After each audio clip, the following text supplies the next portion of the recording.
sebuah konsep bisa dijadikan variabel. Maka pastikan konsep tersebut bisa diukur secara langsung menggunakan alat ukur yang sesuai kondisi yang ada. Apa maksudnya? Jadi gini, eh yang sesuai tadi ini ya, Anda mau menggunakan konsep atau apapun itu, variabelnya kan menggunakan apa, dari konsep, itemnya akan mengarah sini. Nah gini teman-teman, teman-teman mau pakai apapun itu, ya, konsep apapun itu yang mau digunakan atau mungkin teori apapun itu yang akan digunakan, pastikan teman-teman itu bisa diukur. Diukurnya gini teman-teman, ada yang namanya data sudah matang atau mungkin kita nyebutnya adalah simpelnya adalah data sekunder, kira-kira seperti itu ya teman-teman. Ada juga data yang memang kita tidak bisa mendapatkannya atau mungkin juga datanya primer, gitu ya. Apapun itu, mau data sekunder, mau data primer, teman-teman harus tahu bagaimana cara mendapatkan data sekunder tersebut atau bagaimana cara mendapatkan data primer tersebut, gitu ya. Karena kita mungkin tidak serta-merta data tersebut langsung kita gunakan secara langsung. Kalau mungkin data sekunder, data BEI kita bisa langsung gunakan, tetapi kalau data primer nggak bisa. Atau mungkin bisa jadi, kalau dalam bentuk angka mungkin kita bisa gunakan gitu ya. Nah, ini yang perlu kita pastikan teman-teman. Kita harus perhatikan. Kalau dari sini mungkin saya bisa mecahnya gini teman-teman. Oops, sorry. Ini, biarkan aja lah ya.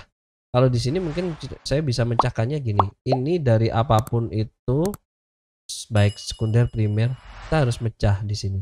Anda variabelnya itu observed atau unobserved, gitu ya. Unobserved itu adalah observed contohnya gini.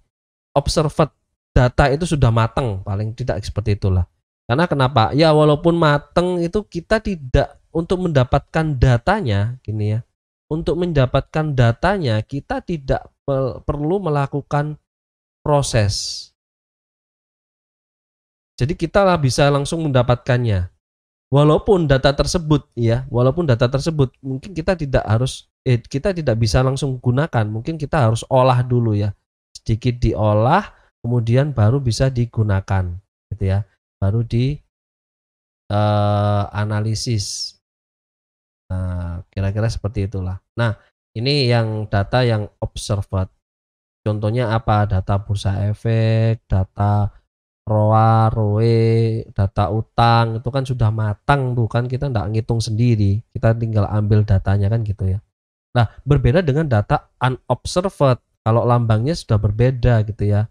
Observed itu contohnya gini, ini umumnya contoh, saya akan menganalisis bagaimana orang-orang mau membelanjakan uang gaji yang didapat sama mereka. Nah, bagaimana kita mendapatkan data ini? Kan kita harus melakukan kuesioner. Kuesioner atau mungkin juga wawancara. Wawancara, kan gini. Lah, mau pakai kuesioner, mau pakai wawancara, data ini kan kita dapat benar-benar mentah, betul ya. Lah, baru di sini kita terjemahkan dulu. Menerjemahkan jadi sebuah data di mana data ini yang mungkin kita menyebutnya adalah mungkin data tabulasi atau mungkin apa ya, data ukur gitu ya. Kita sudah terjemahkan menjadi sebuah angka atau mungkin kita sudah menerjemahkannya dalam bentuk tabulasi, baru data ini bisa kita olah. Gitu teman-teman. Nah, pastikan makanya di sini mau Anda pakai konsep apapun, teori apapun, pastikan teman-teman tahu ini. Oh, data BEI. Oh, data bahas tentang cantik gitu ya.